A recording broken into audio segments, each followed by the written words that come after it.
سڵام هاوڕێیان، ئەم کیکە سەوزانە بە ڕەنگی خواردنە نە بە کیوی. لە کۆتایی ویدیۆکان ڕاستی دەزانی.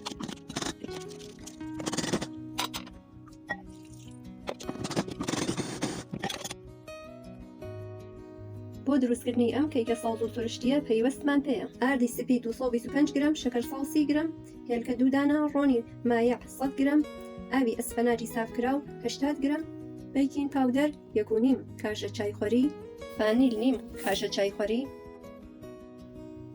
شێوازی کار: سەرەتا هێلکەکان لەگەڵ شەکەر و فانیل باش تێکەڵ دەکەین هەتا ڕوون و قەڵەو بێت.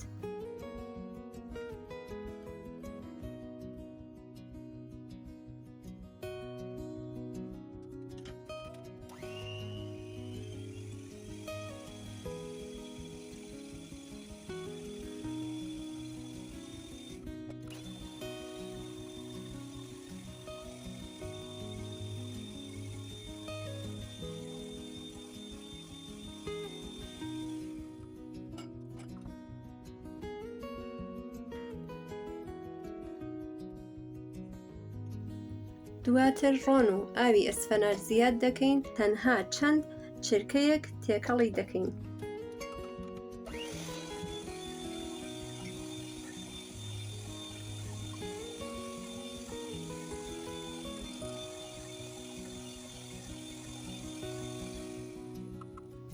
ئارد و بیکین پاودەر هێواش فول دەکەین تەنها هەتا یەکجار بێت.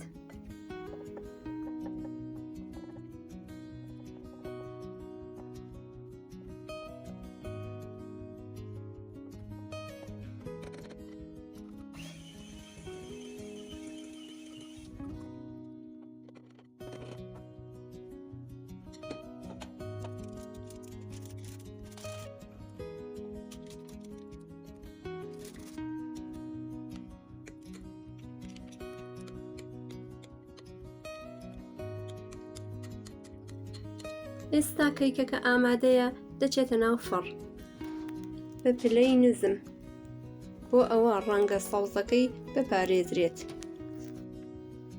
ئەوە ئەنجامی کۆتاییە.